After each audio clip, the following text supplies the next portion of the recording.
For 30 years now, the identity of the man buried here in Adelaide has remained a mystery.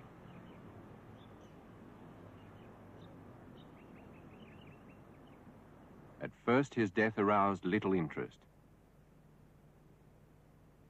Later, it was to become one of Australia's most baffling cases. There were two questions. Who was he? And how did he die? I'd say he was just a victim of the Cold War and the espionage battle, which in the military intelligence field was at its peak in 1948.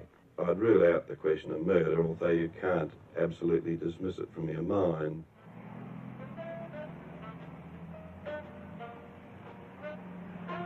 This was Adelaide a few years after the war.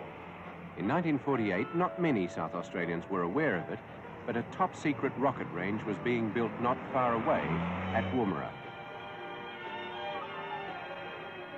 That year, the song the local bobby soxers were humming was Slow Boat to China. Many goods were still scarce after the war, but there was an air of optimism, and around Christmas time, Adelaide's most popular beach, Glenelg, was crowded.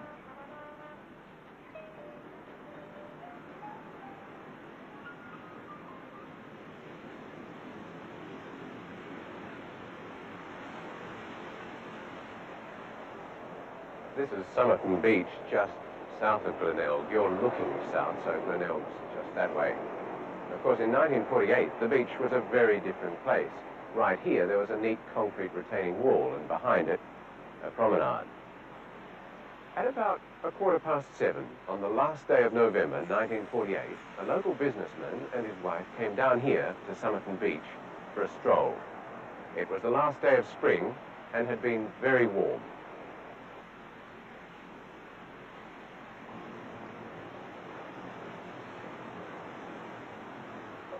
He slumped.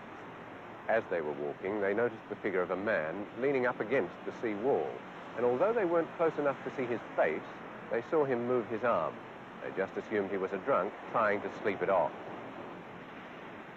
A little later, at around 7:30, a young man and his girlfriend came down to the beach. As they walked along the promenade, they saw a man lying on the sand. They could only see him from the waist down and thought he must have been asleep, because he didn't seem worried by the mosquitoes that were around. Early the next morning, at about 6 o'clock, the businessman came down here to the beach again for a swim.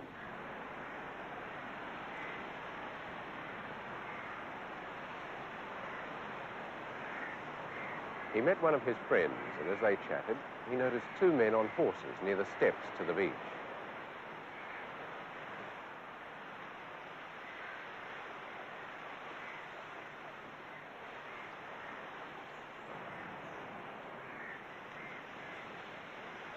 The man was dead, and the doctor who first examined the body said that he'd died during the night at about 2 a.m. There was nothing terribly unusual about finding a man dead in a public place like this, and the police assumed someone would soon come forward with a missing persons report and the case would be closed. But that didn't happen. When the autopsy was carried out on the body, it soon became obvious that the man didn't die of natural causes.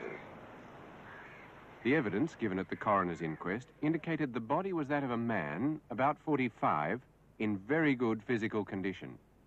The doctor who carried out the post-mortem examination said the stomach was deeply congested with blood, and in his opinion, death had been caused by heart failure due to poisoning, although no traces of poison were found.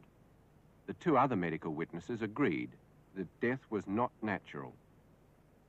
The only articles found in the clothing the man had worn were some cigarettes and matches, 2 combs, a packet of chewing gum, a bus ticket, a single uncancelled train ticket to Henley Beach Station, and a small piece of paper on which were printed the words, Tamam Shud.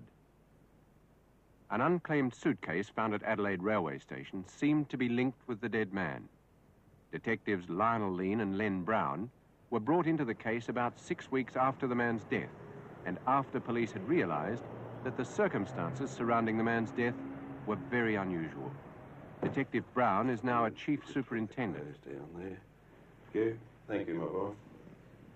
Now, that sack is actually the clothes that the the dead body Yes. had on? This is the coat, the tie. This is the rest of the clothes that the deceased was wearing. I'll just put those over there as a matter of convenience. Now, this is the case that we found in the Adelaide railway station, and you'll notice on the end there was apparently has been a sticker there indicating a traveller's, the indication on the case. This is the case we found.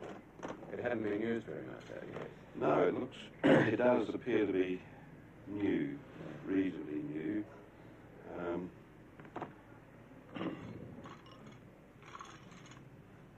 There are some of the small gear. What suggested itself to you at the time? But that's a special purpose rather than kind. Yes, from inquiries that we made at the School of Technology and reference to textbooks, there's no doubt that this is a brush that's used for stenciling. He would most likely have been third officer on board a ship because at that time that was part of the third officer's duties, is to stencil the cargo. What else in the case did you think was evidence? Yes, the clothes that the deceased was wearing had the name tags torn off. That's where you expect them. Yes, just there. Yeah. Then going to the case that we found in the railway railway cloakroom, for instance, there is one of the singlets, and that has the name tag torn off as well. All the labels are missing from the clothing on the body? Yes. And all the labels missing from the clothing? Not all the labels in there. Some of the labels, for instance, there is one shirt here, which is a Palaco, and that label had not been removed. That's a fairly new shirt.